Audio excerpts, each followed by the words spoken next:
1996, 8 miles off Long Island, a mysterious explosion destroys TWA Flight 800. Very much like JFK's assassination, it'll be a conspiracy forever. After more than a decade, debate still rages over what brought down the plane. Not one person said, I saw a missile going to the plane. Any evidence that doesn't fit their theory, they bury. In the New Mexico desert, we will conduct a groundbreaking experiment in an attempt to solve the mystery and determine who has the best evidence.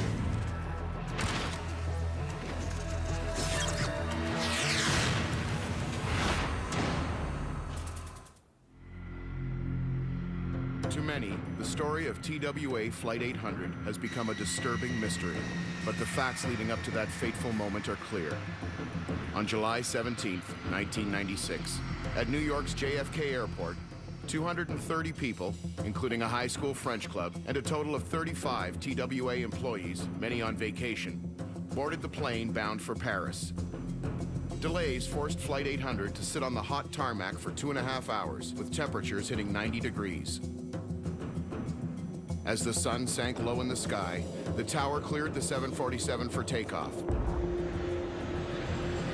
At 8:31 p.m., as Flight 800 gained altitude, a series of explosions destroyed the plane.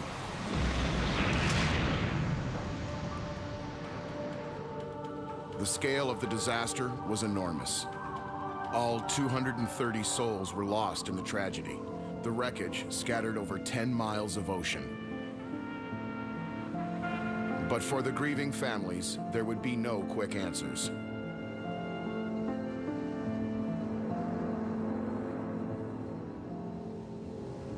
Donald Nybert lost his daughter in the crash.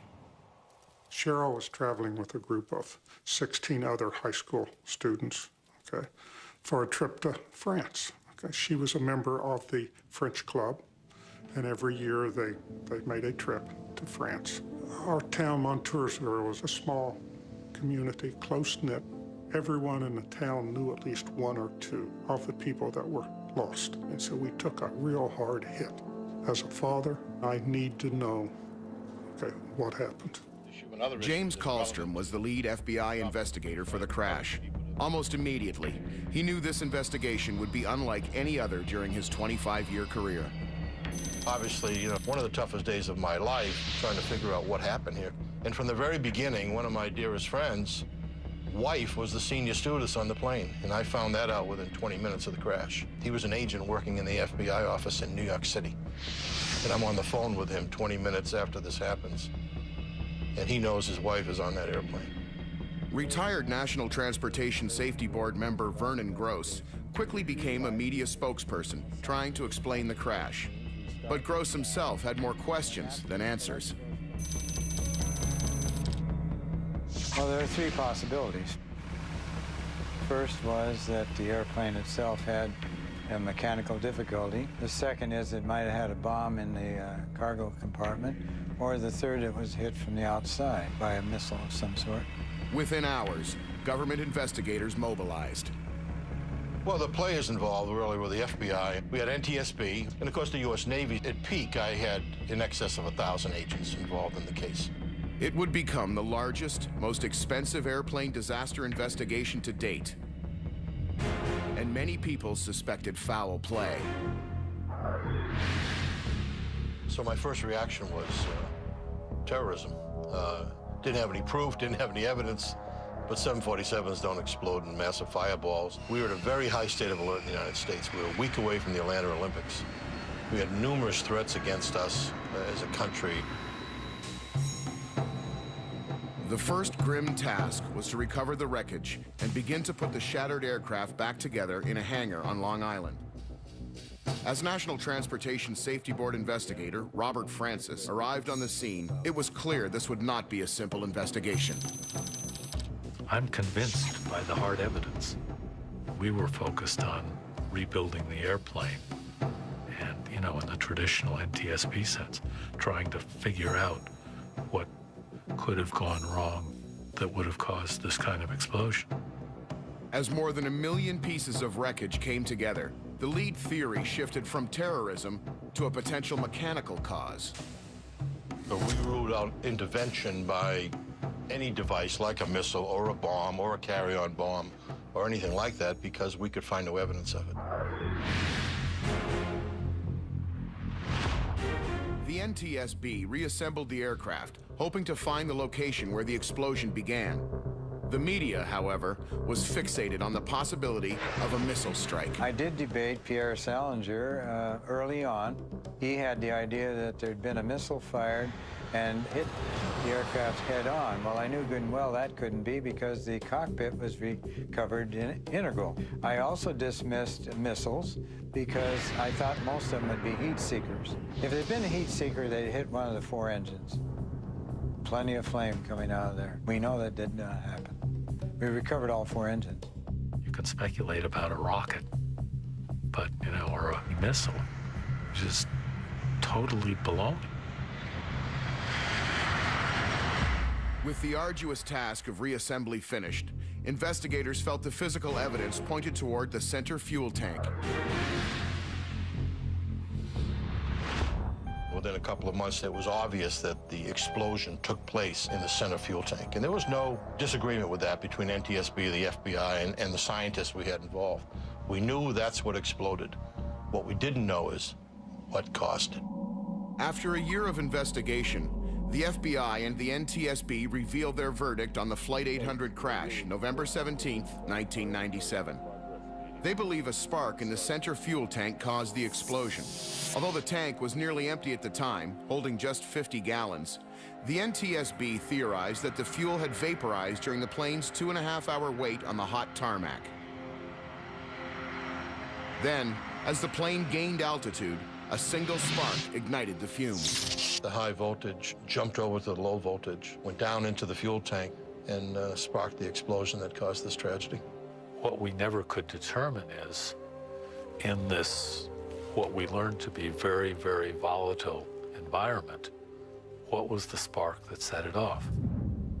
To help explain their findings to the public, they asked the CIA to create an animation illustrating their theory of the disaster. They claim that the force of the center tank explosion blew the cockpit off the plane and triggered a series of explosions that destroyed Flight 800. As the investigation unfolds, there are many objections to the government's explanation of events. One of the skeptics is retired TWA pilot Mike Potter. There's no evidence of a spark in the center fuel tank. They can't point their finger to a wire and say, hey, this one's burned, or this wire shows high energy going into the tank. They can't support that. There is no proof. But if a spark was present, would it cause an explosion inside a similar tank under identical conditions? Using a salvaged center fuel tank, we will conduct an exclusive and elaborate experiment that will test the government's spark theory. Will it expose the mystery behind TWA Flight 800's tragedy? Next on Best Evidence.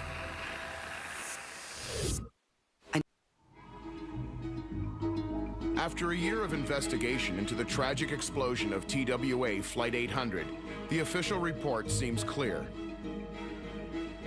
Good afternoon, everyone. The conclusion: a single spark within an empty center fuel tank destroyed the 747 just after takeoff. But more than 10 years later, many still doubt the government's explanation.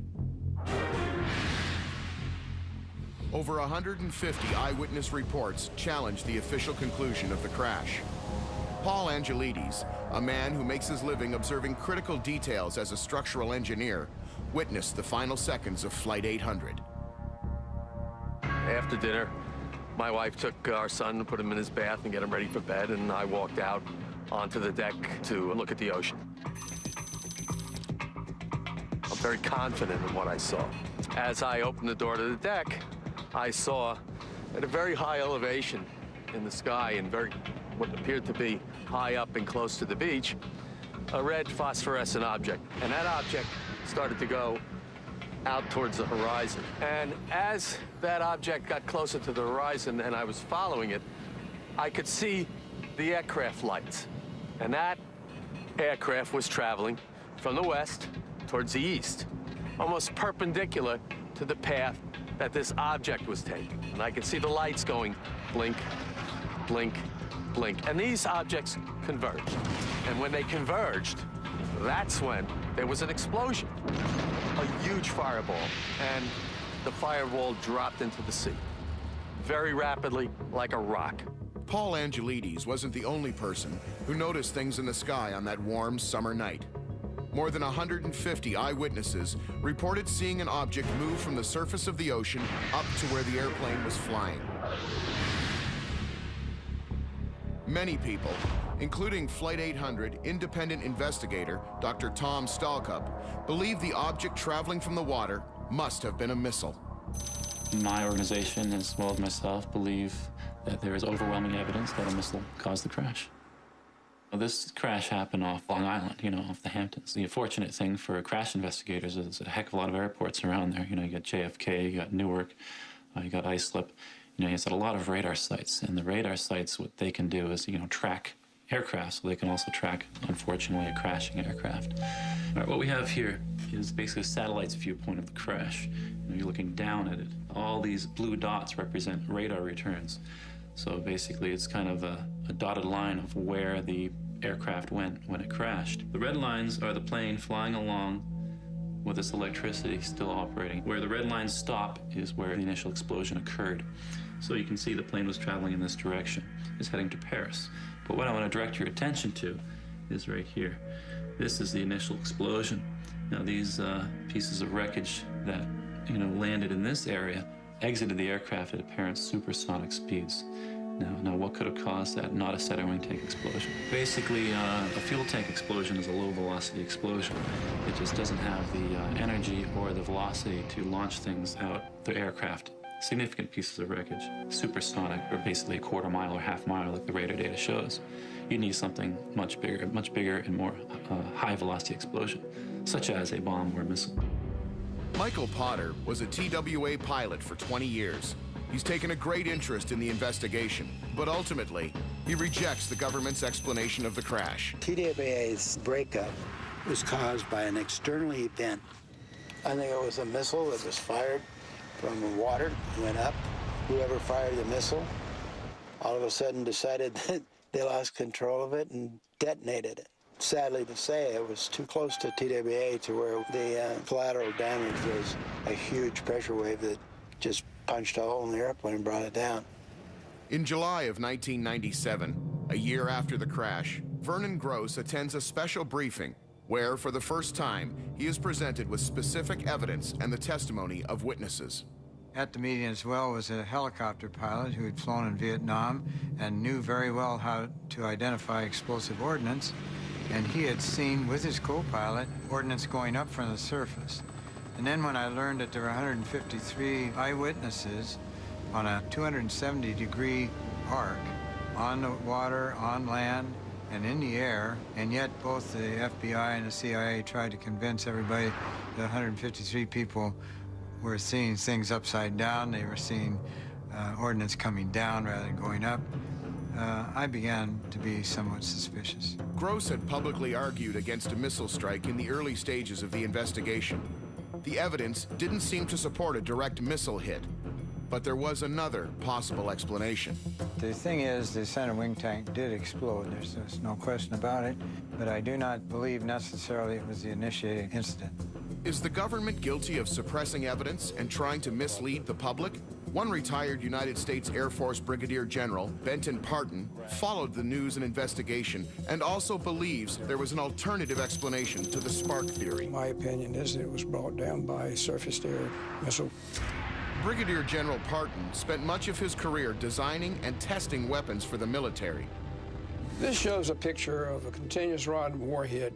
From all the analysis and all the reports and everything I've seen, and looking at the photographic evidence, it appears to me that that continuous rod warhead went off under the airplane. General Parton helped design the continuous rod warhead missile. When activated, it explodes with a huge blast radius and could effectively destroy an airplane without having to make a direct hit. It cut right through that airplane, and it went down and it cut through this right fuel tank. When that front nose was separated, the back just rotated down around the lateral axis. Those pictures show that there was an actual reduction in strength there tremendously for it to separate clean, because there's no fire damage at all to the front section of that airplane that came down. I sent to Kallstrom a fax. I told him it had to have been a missile. I never received a response back. As compelling as it sounds, Brigadier General Parton's theory is difficult to prove without corroborating evidence. If the 747's reassembled structure doesn't provide direct answers, perhaps clues found among the victims of the crash will offer new insight. Dr. Charles Wetley was the medical examiner and director of forensic sciences for Suffolk County in York. He examined the 230 bodies of the victims, searching for the evidence that would help explain the cause of the explosion. Obviously, they wanted to close the books with the center fuel tank theory. Obviously, it didn't close the books. In my opinion, the cause of the crash has not been fully elucidated. I still think there are a lot of questions that remain. If it was a missile, for example, there was no direct hit. If it was a center fuel tank explosion, it did not go upward into the passenger compartment of the plane to cause any particular cluster of injuries that you might expect to find. We, of course, kept the biological evidence for analysis ourselves, but as far as physical evidence was concerned, the shrapnel and things like that that were foreign bodies that we removed from the victims, these are turned over to the FBI for their own analysis. I never received an official report, say, from the NTSB or from the FBI on their analysis and so forth. Why haven't analytical data been made available to the public if this is not a terrorist act? The alternative theory that a surface-fired missile exploded very near the 747 and initiated a chain reaction, destroying the plane, was gaining many proponents. But if this was the case, could the government actually coordinate a successful cover-up? I thought that the FBI was withholding some information in their investigation, which would be a normal process. And I thought that with time, they would release it. And I'm surprised that it's been 10 years and nothing has been released. Everything was considered except the possibility of friendly fire. That's just preposterous. The notion that we could keep thousands of people silent on a conspiracy of this magnitude, you know, with 230 dead people, with little children, the evidence would be obvious. Both sides present different theories for what destroyed Flight 800. But has key evidence in the case been overlooked? Next on Best Evidence. The FBI and NTSB claim that a spark inside the center fuel tank ignited fuel vapors, turning TWA Flight 800 into a fireball in 1996. But many feel that evidence pointing to a missile strike is being suppressed. Even the animation that the FBI and NTSB created to help explain the chain of events is called into question. I felt like I was watching this big government commercial being shown prime time on all the major networks, live in an FBI press conference. You had a lot of eyewitnesses that saw the same thing, and the government needed some way to explain them. And not only to explain them, but to convince the American public. With the FBI and NTSB leading the investigation, the fact that the secretive CIA created the animation only added suspicion in many people's minds. I thought it was necessary, my team thought it was necessary, particularly for the families, to try to, in a pictorial way, explain what the eyewitnesses saw, or the majority of the eyewitnesses saw. The government animation depicts the center tank exploding, launching the cockpit section forward from the aircraft. The shattered 747 then began a rapid climb in altitude, gaining thousands of feet before rolling over and falling towards the ocean. And I said, okay, this may have looked like a missile attacking an aircraft. What also got me was their statement saying that no witness saw the aircraft and the streak separately. That's plain false. The CIA effectively lied to the American public on November 18th, 1997. In retrospect, I shouldn't have asked the CIA, but they had the laboratory, they had the technicians that could do it. It was basically, I was just tasking out an order to them. They had nothing to do with the investigation, other than we asked them to look worldwide for any intelligence they might have at the beginning. The FBI identified and carried out interviews with hundreds of crash witnesses, but their statements were not included in the final accident report. Many critics feel that the animation has become a tool to discount their testimony. We had about 200, 250 eyewitnesses, and not one person said, I saw a missile going to the plane. Nobody said that, but they said they saw things shooting up into the sky. And things actually did shoot up in the sky when that plane exploded. The vast majority of the eyewitnesses, well over 50%, they looked up a minute after the explosion took place. It took that long for the sound to travel into the shore of Long Island. So when they looked up, that catastrophe happened a minute earlier. First thing I noticed was that red phosphorescent object high in the sky. No sounds. No sounds until the fireball was all over. I saw what I saw, then I heard the sounds. When Paul Angelides saw the government account of the crash, he tried a second time to explain what he had seen to the FBI.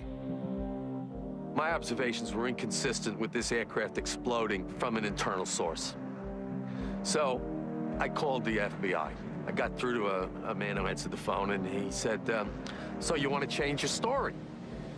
And I said, no, I just thought that, I've been watching this, and I think you guys are way off base, and maybe you ought to send an expert out to talk to me. And I never heard from anybody ever again. But is there evidence to corroborate the eyewitness testimony? I think it'd be good to know why the NTSB continues to say that the plane climbed when clearly the radar data says it did not climb, it went down. Where are the facts that back up that scenario? Because every report released to date shows it conflicts with the radar data. And obviously the radar was what helped us find the wreckage initially. Once we had that, radar data didn't make much difference. The key was getting 98% of the aircraft recovered. I'm convinced by the hard evidence. But skeptics latched on to further evidence suggesting a missile strike. Not from terrorism, but friendly fire. There is proof that the U.S. Navy was using the waters around Long Island for training exercises the night of the crash. Navy reports that we got, under the Freedom of Information Act aren't very descriptive, but they know that they were conducting some type of military exercises in the area. Well, there's always military ships at sea. They're coming and going, but we wanted to account for all of it, and we did. Some of those things were classified in nature, but there was no military asset in the area that had the capability of shooting down an airplane. Dr. Tom Stalcup believes that the initial piece of debris blown off of Flight 800 could prove a friendly fire missile strike. But the evidence was never turned over to the NTSB. The FBI had a policy of withholding suspicious-looking evidence from the safety board, or at least the hangar where the reconstruction was being conducted. And they had a separate room where this wreckage went. That's just basically nonsensical, that the FBI was removing things. That's what the FBI does. They inspect things and they send things to the laboratory. FBI agents collected things that field investigators wanted further analysis done on. Some things were brought to Washington for further evaluation. The notion that we were nefarious or, covertly doing things, that's what we do in investigations. We seek the truth. Where's the evidence? Where did it go? What were the results of those analyses? There's no report from the FBI showing the results. The safety board doesn't even talk about them. With the wreckage itself in question, something else was uncovered. Between rows 15 and 25, the government found and detected explosives in the wreckage, traces of explosives. PETN and RDX were found inside the aircraft.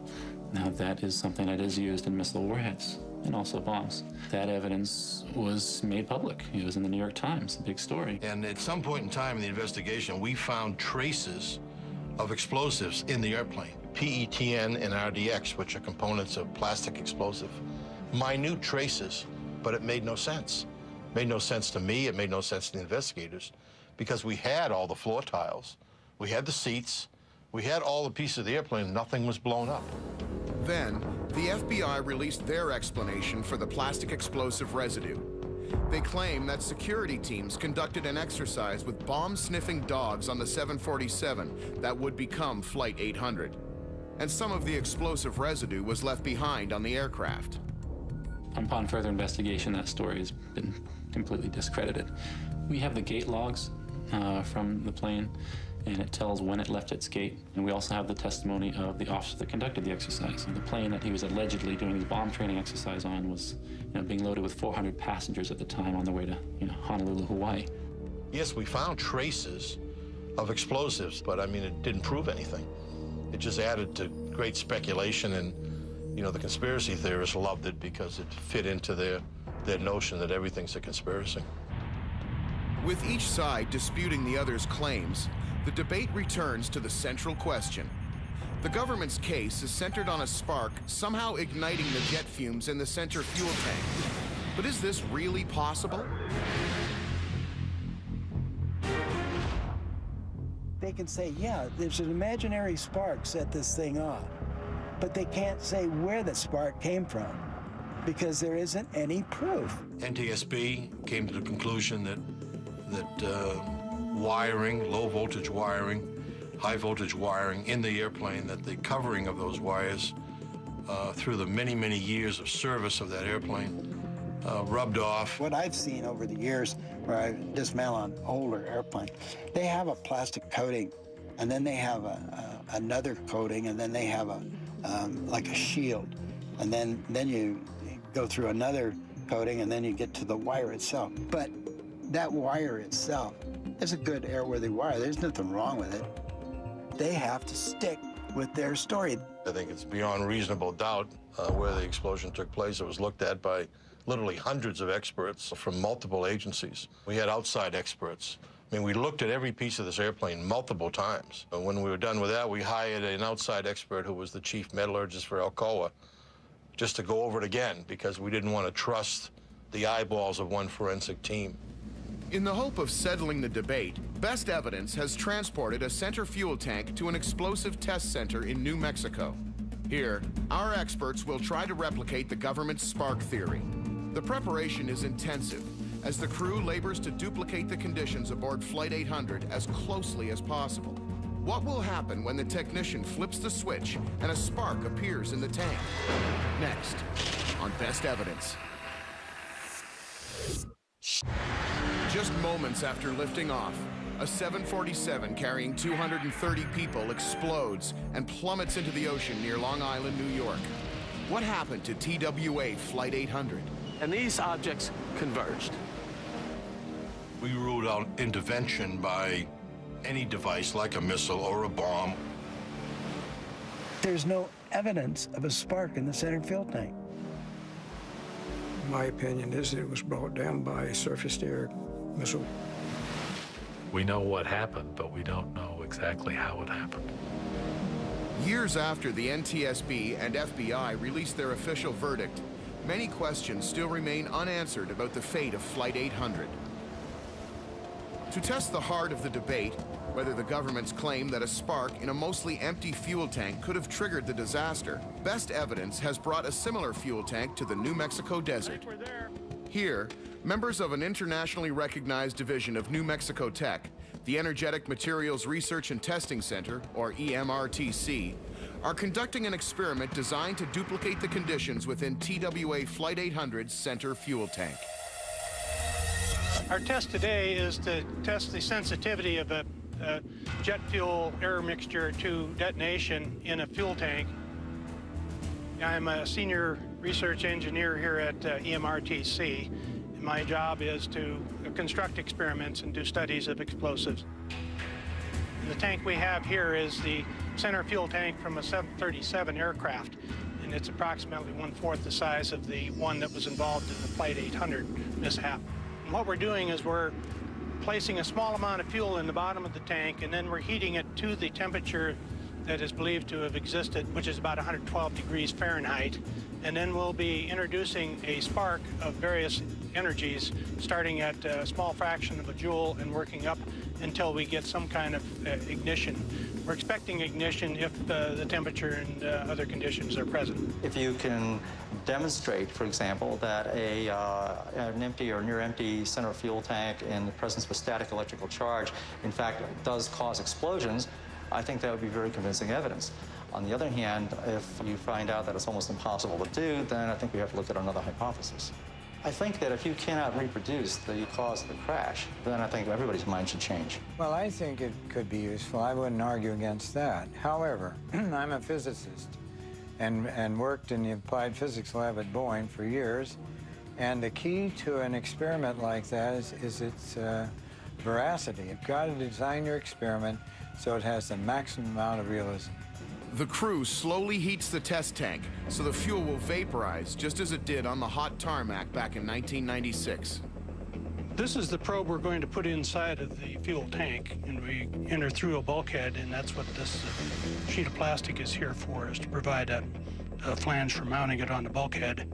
And on this probe, we have a small stirring fan to make sure that the fuel-air mixture inside the tank is homogeneous, at least near the experiment site. We'll start first with small amounts of energy. It'll be a fairly weak spark, and as time goes on and if we don't get any action, we will increase the strength of the spark until we do get a reaction. We also have a small camera that'll be installed in here to watch this. One of the things we're trying to do is get the tank to 112 degrees Fahrenheit. And so we'll have a temperature sensor lashed onto our probe here, so it'll be nearby where the spark is occurring. And we'll also have a temperature sensor on the floor of the tank inside to show what the floor temperature of the tank will be. Jerome and the EMRTC engineers have gone to great lengths to control the variables in the experiment and ensure the outcome is as accurate as possible. After 10 days of planning and construction, the parameters have been set and the sensors are in place. The moment of truth is approaching. And we've been heating this now for about 3 hours, and we're finally approaching the temperature that we need for testing.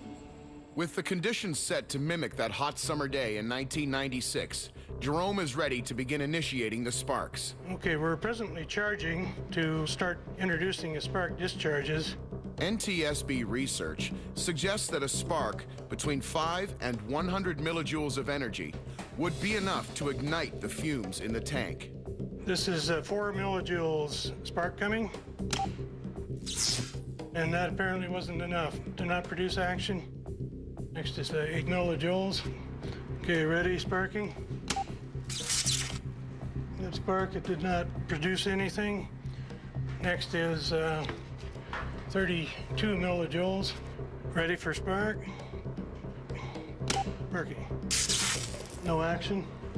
Next will be 50 millijoules. We're measuring the voltage that's actually on the capacitor, which will be slightly less than the meter reading here on the console. Ready? 50 millijoules did not do it. Going to 75, ready?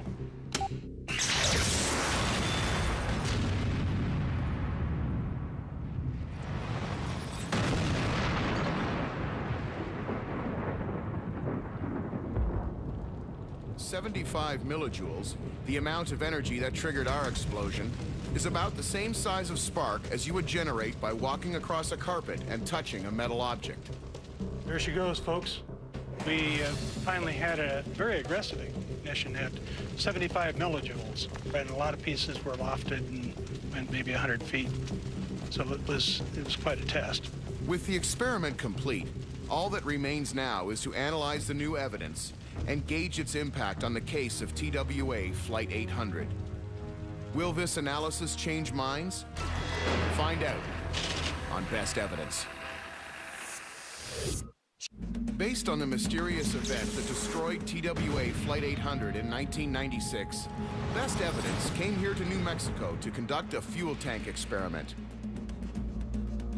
After vaporizing jet fuel within a recovered tank, we began introducing sparks. Starting with just 4 millijoules, we worked our way up to 75, which finally ignited the tank. The strength of the explosion surprised our EMRTC technicians.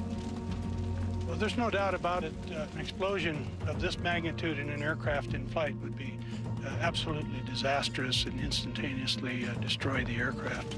The big value of this experiment is that it showed at a practical scale instead of the laboratory scale what these phenomena are, and what we saw did agree well with the prediction that it would blow up. So in that sense, we now have another data point for a much larger target, a much larger system than the investigators have been able to consider so far. 75 millijoules of energy creates the same size spark as you would receive if you touched a doorknob after walking across a carpeted floor. But is it possible that a spark of this size could occur inside the 747 fuel tank? The spark we used to set this off was not a sensational amount of energy. It was fairly energetic in terms of what you would ordinarily see in small static discharges from pieces rubbing together or something of that nature. The one thing we learned from this is that if you do have a system that is in the mid-range of the fuel-to-air ratios and the temperature and in this combustibility range, that we can set it off with a relatively small amount of energy. Were those conditions the same in the tank when it was at, 13,000 feet? Those are variables. It's just like every scientific experiment. There's a lot of unknowns. 12.5 at 1,000, ready? Well, the more energy you need, the less likely it happened. Our new evidence suggests that a fuel tank explosion can take place under similar conditions. But questions remain about how the force of the explosion would have affected Flight 800. If you had an optimum fuel-air mix, I don't think you would get the tremendous force of separation of the fuselage to rip out those seats the way you did. That took a lot of axial G's to do that. It was a perfect setup, to blow the tank. And it proved that the tank would blow up. But it also proved that it wasn't such a catastrophic explosion that it blew the thing in every direction. What you've done is you've really, in a way, disproved what the NTSB said, because in your experiment, you show the top half of the tank going ballistic, going up, into the air, and the rest of it staying intact. The NTSB is saying that the thing blew up and it blew forward, and none of that happened. Had the tank blown and done that, then you'd have a great big bubble in the cabin, with all the floorboards going up like this. And from what I have seen and determined, that didn't happen. Best Evidence asked retired NTSB official Vernon Gross to review our experiment and share his conclusions.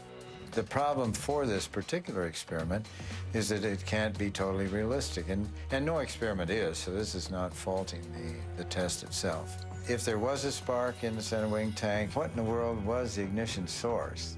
We don't know that. I'm convinced that it's not a 747 problem. The impressive evidence is millions and hundreds of millions of flight hours without ever having another airplane do this. And of course, the tank blew and the airplane disintegrated, but I think it was initiated by external force. The question of the initiating event lingers. Could a spark have been created within the center fuel tank? Or is it possible that a missile detonating near Flight 800 caused the chain reaction of explosions that ultimately destroyed the plane? We will investigate how air travel has changed as a result of this tragedy when Best Evidence returns. While flying just above 13,000 feet on July 17, 1996, an explosion blew apart TWA Flight 800. The official government version of events is that a spark within the center fuel tank ignited a small amount of jet fuel vapors and caused the crash.